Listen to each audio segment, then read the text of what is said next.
Hi, this is Jonathan. How you guys doing? Today's video is going to be a short one. I had a couple of requests about volume swells and how I approach them in my songs. So I'm going to talk a little bit about volume swells.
If you're new to this channel and just want to subscribe to this channel and press the bell for notification of future videos and be part of Patreon to support this channel, would appreciate it.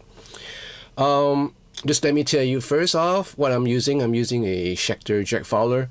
In any case, you guys should know that Schecter has released other versions of the Jack Fowler, which I think is really interesting. I think there's one with a tally kind of shape and different colors.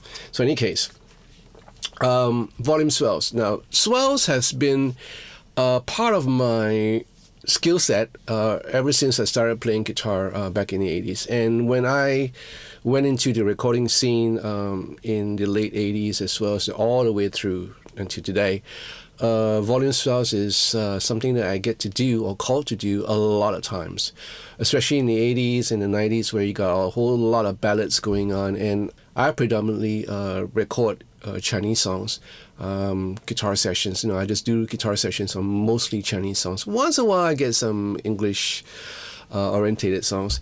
And back in the late 80s as well as all the way to 90s, there was a whole bunch of ballads, and volume swells is very, very, very, how should we say, usable in all these songs, especially in the intro and some quiet passages.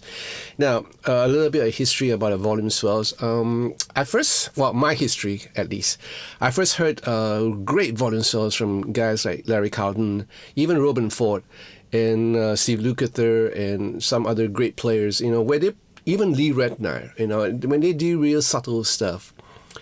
Larry Carlton is the king of it, and he doesn't use the volume knob like I do. He does it with his volume pedal, and he's so proficient about it. And I think a lot of cats does volume swells with the volume pedal because it's more convenient, and you get to concentrate on what you want to play and articulate more on what you want to do. For me, I've started off playing with a volume knob ever since I started playing volume swell. So back in the days when I was playing a band, I never did use any volume pedals at all, only a wah-wah pedal, and that's it. So I had to depend on my volume knob, and through the years I got a little bit proficient in it, and I could get away with like a little bit of a faster run than normal, but then again, you don't do a whole lot of fast passages with volume swells. So just an example.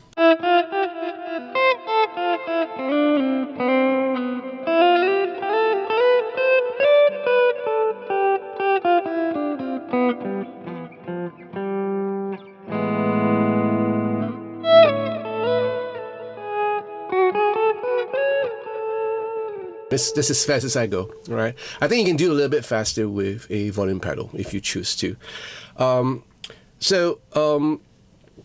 When I approach volume swells in my recordings, I get to play a whole lot of stuff. So it depends on the effects that I'm using, right? So if I have, say, a chorus effect, I would do chords if I can, and I would do volume swells with chords. Now, this is devoid of any effects except for a delay and a reverb. So if I'm going to play A major 9,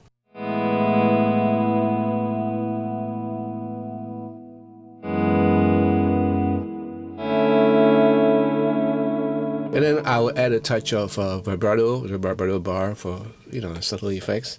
Okay, I'm going to play E now.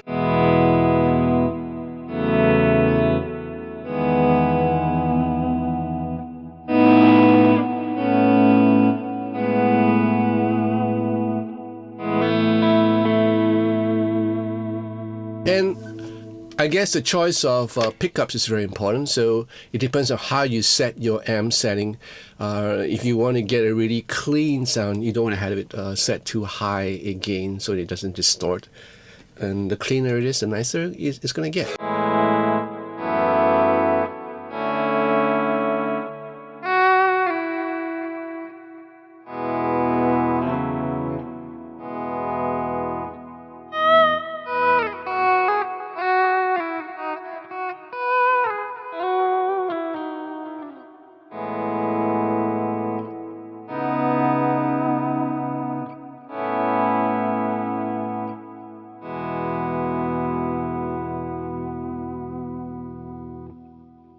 So again, if you're going to play chords with volume swells, then you got to choose the right effects to employ, and be careful of the gain structure that you have with your effects in your amps. The other thing to consider is compressor. So you don't want to have it too compressed, because once it's too compressed, the volume would just comes on abruptly, very abruptly. So you don't get a desired effect of a volume swell where you kind of like sneak in, And I have compressor on for this sound. If I were to disable the compressor, it would sound even better, more smoother. Hear that?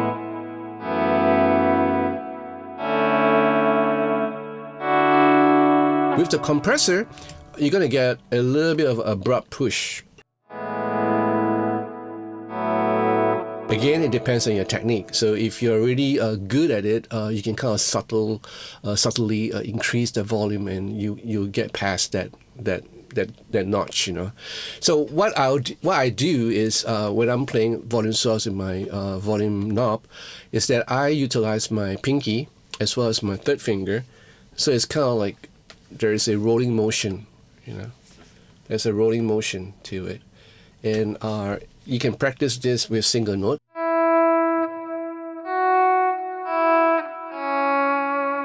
And it works really well with delay and a reverb, a touch of reverb.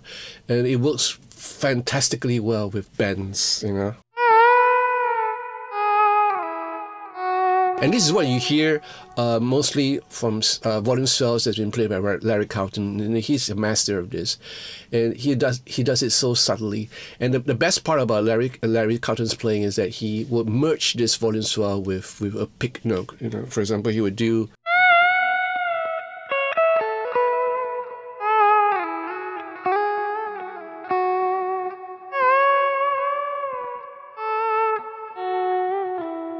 He does all of that, and it's really nice, very tastefully done.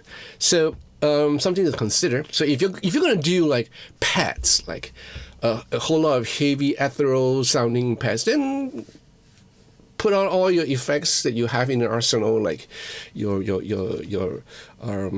ambience, reverb and delays and what have you, and go to town with it, and paint a soundscape with it, and you can have that pad going in the background, like what I did in the song. At the same time, you also need a sort of a stabilizing rhythm going on. So you might have to play a sort of a rhythm guitar, and you can actually get by without actually picking the notes by creating arpeggios. You can kind of do it with volume swells if you want to. But it may be a bit overkill because there's no rhythm going on. So I think it's still best that you have a sort of arpeggio going in the back so that you can time, you know. So again, you can employ this volume swells with the volume knob on the guitar with chords as well as with single lines, as well as with bends and other effects. And sometimes I might just do a slide guitar part. You know, little subtle things like this, like for the intro, you know.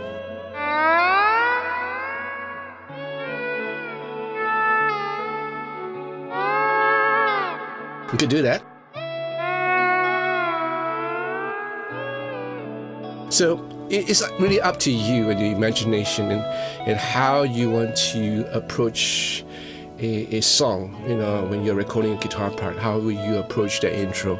And all these skill set that if you pick up really proficiently, these are all to your advantage because you can employ them during your recording sessions or even at home when you're working out new songs and how to add guitar parts. So something to think about, you know, and maybe think about seriously about, you know, putting some time and effort into practicing all these things. So I hope this video helped. Got any questions, just leave in the comment section down below and I'll try my best to answer them. Hope you enjoyed this video. If you do, give me a thumbs up and press that bell for notification of future videos that follow, and be part of Patrons to support this channel. I would appreciate it. Thank all my patrons for the wonderful love, support, and friendship. Thank you guys. So in the meantime, you guys just keep on doing what you're doing. Play that guitar of yours, and I'll see you real soon. Take care. God bless.